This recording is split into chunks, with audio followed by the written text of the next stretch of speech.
Good morning. I'm Rebecca Harrow, and I run creative agency Secrets. We're a marketing agency, we're a doing agency, some people call us execution. We work with business owners to help them do the marketing that they say they need. Some of them just come to us and get ideas to do it themselves. Some of them come to us and we help them do it with them. Some we do it with them. Part of our own marketing, and I do set ourselves up as hopefully a good example of how a small business in New Zealand can market themselves, both here and internationally, have always been educational events, and that's what you're at today. We want to showcase some of the things that we've done, teach you some ideas so that you get a return on your investment of time coming here instead of this morning, for which we're very grateful. And we often partner with complementary organisations who may work with us or may have clients who are similar. And today I'm really pleased to welcome Zeal in the form of Vaughan and Dave. He's got way back. Thanks very much. You're officially here. I concur with Rebecca. Great for everyone to come along this bright and sunny morning, and hopefully you'll get a great bit of video this morning. We're pretty pleased to be involved with Creative Agency Secrets, and hopefully we can deliver you some real ideas and insights of how to make your website work a bit smarter and harder. Yeah, we know they're a good lot. It's actually one of our former members of staff now works for them. So I consider that to be a compliment to them. Today we've got two presentations, one's going to talk and I'm going to talk. And what I would say from my own, please, if you've got a question, ask it as we go along. Because I think if it occurs to you, just stick your hand up, cough loudly if I haven't noticed you, and we'll get the questions going. Because these things often only become really real and you feel that they're relevant and alive to you if you can actually see what the equivalent thing will be for your business. And you're all in very different businesses. Right, any questions before we start? I won't do the air hostess thing about where the fire exits are. Can we get a copy of the... What we do is, we're also recording this talk, so for our own, this is the showcase of the Creative Agency Secrets Marketing. We will put the slides on SlideShare, so they're publicly available. We will also put part of the recording up onto YouTube. Zeal's going to email the slides to you and give you a private link to their recording, because they have slightly different rules about public availability of their intellectual property material. So absolutely yes, and then you'll be able to watch it again, obviously, when you're lying in bed. Any other questions? Okay. Good morning. Feel free to have some tea and coffee with us. Don't worry about walking around. We're very cool and relaxed here. Wrong presentation first. Sorry. So, websites, everybody knows nowadays that every business needs one. Most of us have them. If anyone here hasn't actually got one, you are ahead of apparently 69% of New Zealand businesses don't have a website still. I suspect they're more than micro businesses, but that's a really great way to kick off. From a marketing point of view, websites have one really useful function. They enable your customers to find you. Those of us old enough to remember the pre-website days, Yellow Pages was usually the place that people went to find a business. They might not actually know the name of your business, but they will be looking in a generic category for a type of business. But nowadays, do you know how your customers find you? Now, I'll hazard a guess that a large number of them will say word of mouth. New Zealanders are incredibly different from where I'm from, which is the UK. They're very good at passing on recommendations. And you see it probably in Facebook. Someone will say, hey, anyone know a good plumber?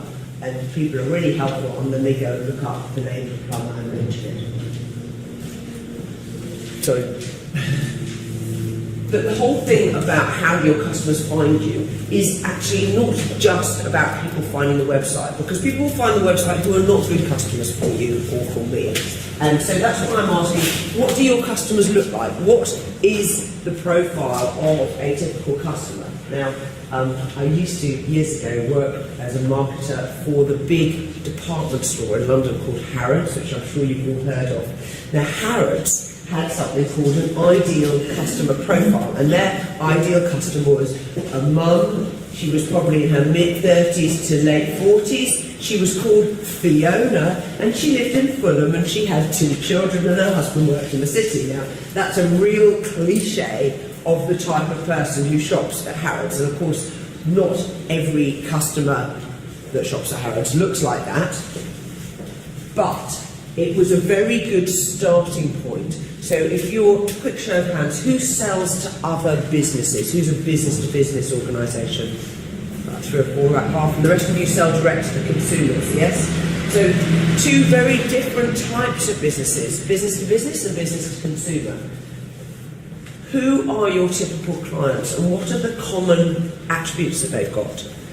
Are they other businesses? Are they other businesses of a certain size? Are they other businesses who are in a particular geography? Are they other businesses who are in a related trade? So I'm going to pick on you, but I know Ross at the back there. Ross designed our logo, which is very beautiful and shiny, and he runs a graphic design and marketing and branding agency.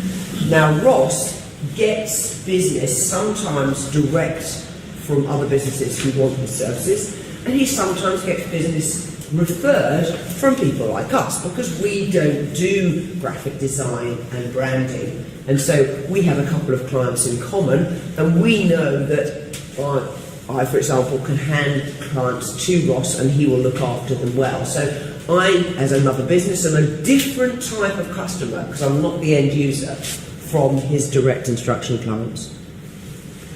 So one of the useful things you can do after today is to write down 2 or 3 different types of customer profiles, and we call them the ideal customer profile, and that will help you to work out what sort of people you like, because generally most businesses, if you can find someone who's a good customer and you can find other customers who look like them, they might also be good customers for you. So there's the one. Segments are when you group different types of ideal customers together. So you might have a segment which is your regular housewife, which perhaps is the equivalent of Fiona from Harrods. You might have a segment, I was talking to some of the guys earlier, they sell you car parts. They might have a segment which is large garages who do repairs that they supply, and they might have a different segment which is small garages. The reason for separating them is one of them is likely to buy more frequently than the other. One of them might have a different speed of paying their bills. Now that's quite important, because if you've got a customer who looks good but doesn't pay his bills, guess what? He's not a good customer. So in your ideal customer profile, you might have negative attributes as well as positive ones. Now, if any of you are interested further in ideal customer, come talk to me or the team afterwards, because we did another whole event like this, which goes into a lot more detail about the ideal customers. So once you know what your customer looks like, you go find them and you know what they look like. You can then entice them to come to your website, and then go back round the loop and go and find some more, and then entice them to your website, and then go find some more and entice them to your website. Now, it doesn't really matter what sort of business you are. The logic of this is very, very straightforward. The thing that is effective or ineffective is how do you entice them, and that's where marketing comes in. I'm going to show you a little bit of a case study of a client. This is a sports brand. They have a customer base that actually is mostly in the UK, but they also have a lot of followers in the English-speaking world, so Australia, New Zealand, Canada, America. They knew there were a lot of people in their sport, which you can probably guess is rowing, who are on Facebook. They knew that because there are popular Facebook pages, there are people putting up posts about rowing-related things. And so they have a Facebook page at the top, and at the bottom they've got their website homepage. The problem with Facebook is that it's called a walled garden because it doesn't easily let you find out actually who your customers are and get their names and addresses. And as far as the business is concerned, you actually can't identify your customers individually And Facebook won't let a business find out their fans on Facebook's email addresses.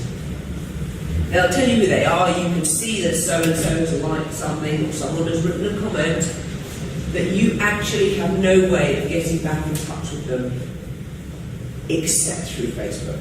So what we started to do was to look at some smart ways of enticing people who like the work that we do on Facebook for them and drawing them off Facebook and onto the website. Now the reason we chose our website as the place to draw them off is because we control it. It's ours. We know that we could get your email address, for example, and find out your name and find out where you live. If you're on a web property, a digital asset like a website, that's under our control. So that's why the aim for this campaign was to take people who like them on Facebook and persuade them to come and look at the company website. Once they're on the company website, then we can do our best to persuade people to reveal their identities. Excellent. This is how we did it. We started putting updates on Facebook, which we call posts. We started doing it more frequently. We were doing it about 8 times a day. Now, we looked at the times of day in a 24-hour cycle when Road Perfect UK's customers were on Facebook. And we found that a lot of them were on in the evening. You can find that out in the analytics behind your page if you have a business page on Facebook. And so what we did was we timed our posts to align with when these people appeared to be online, so they would bring a chance of noticing them.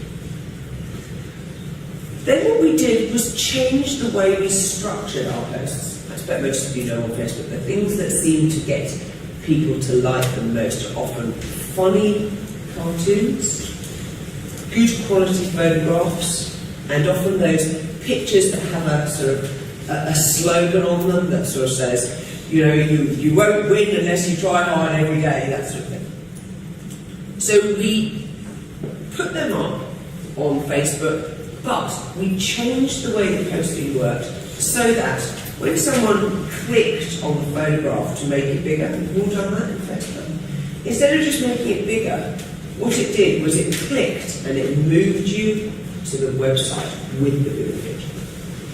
So you were no longer on Facebook. So we'd successfully drawn our customers off Facebook and onto the property that we own. And thirdly, we repurpose content.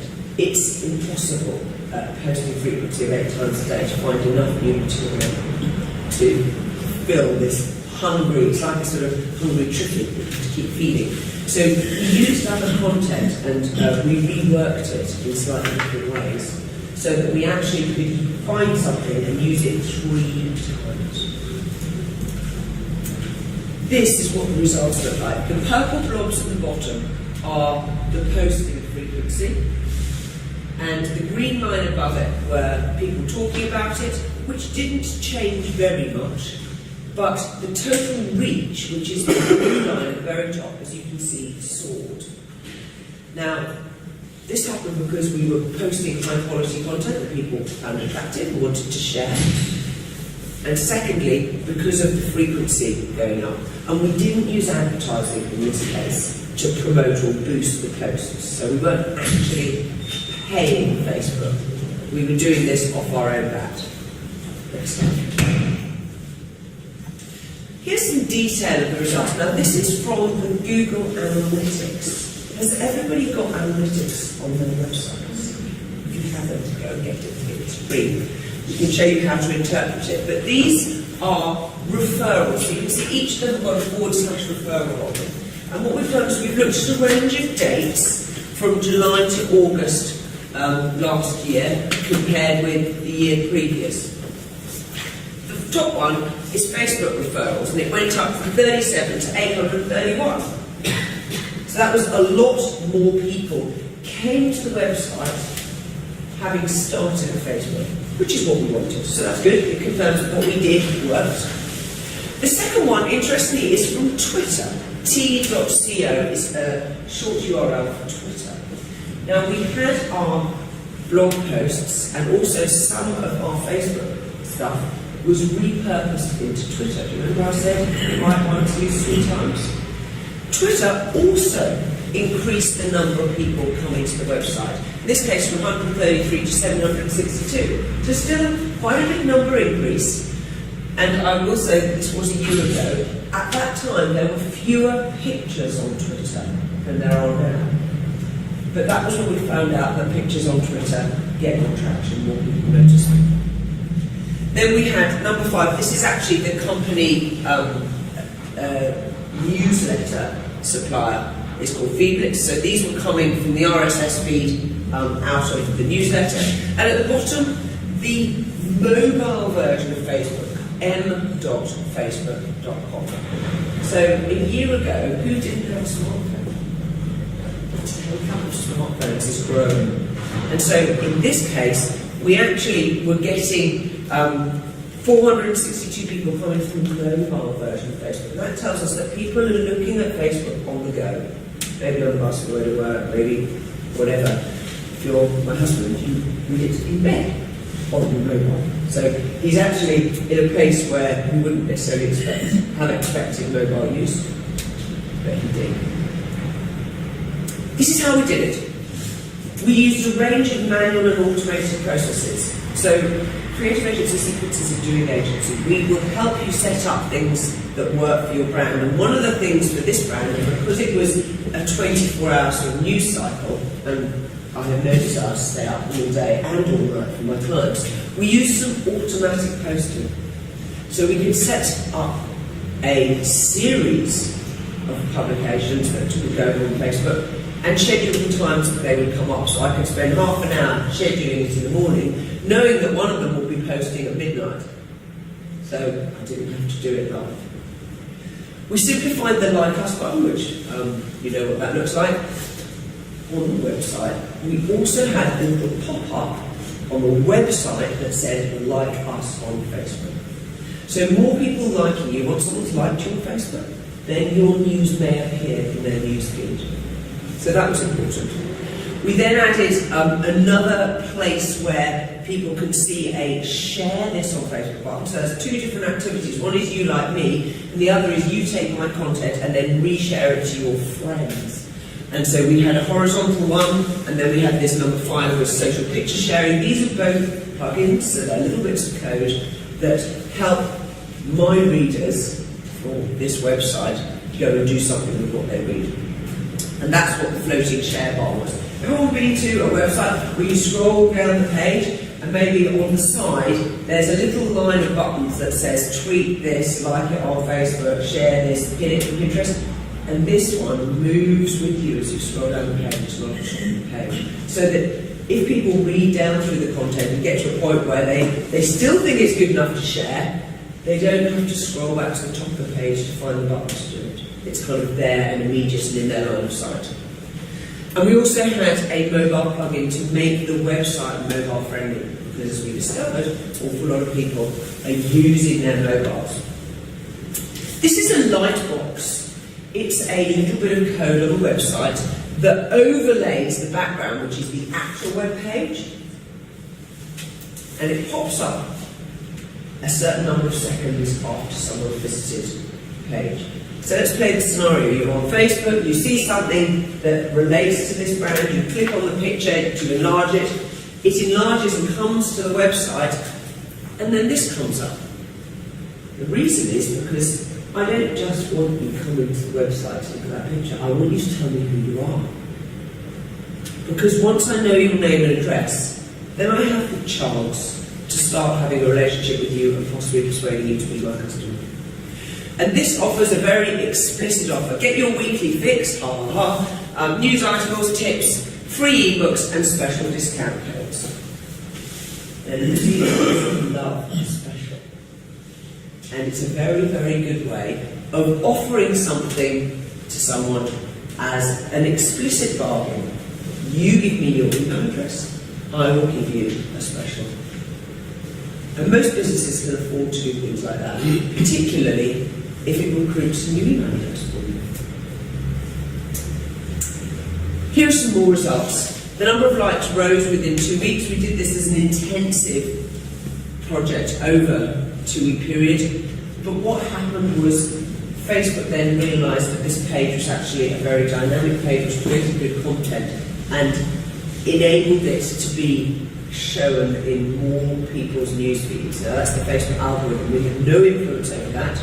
But a year later, they've now got, actually it says less than, but in fact it's now more than 2,000 likes. So it was a kickstart that has led to a long-term gain. And that is really, really important. That was the thing that began to get this brand going. And they're now, I think, the third most popular brand in their niche on Facebook.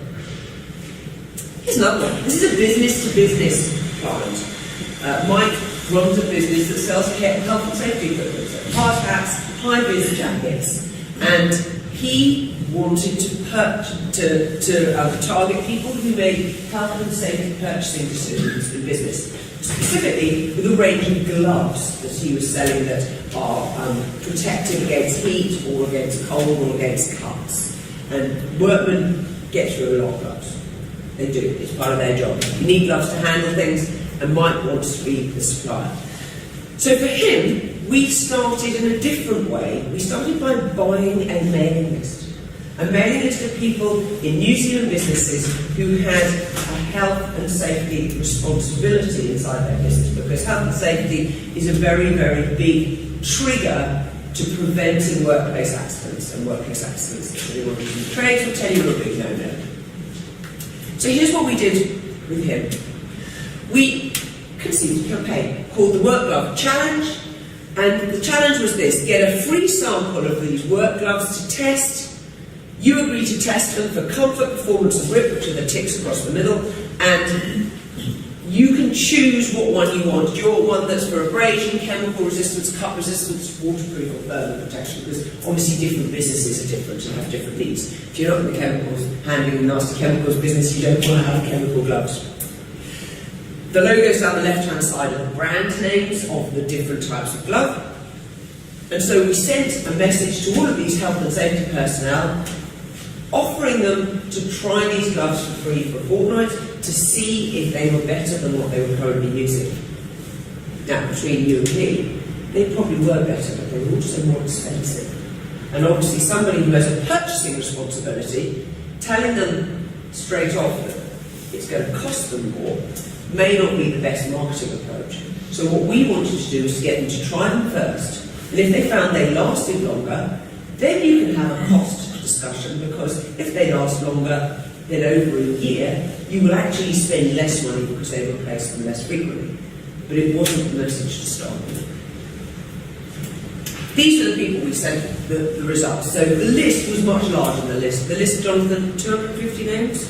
Yeah, 250. 35 people responded to an email. And bear in mind, this is a cold email. They did not know the company.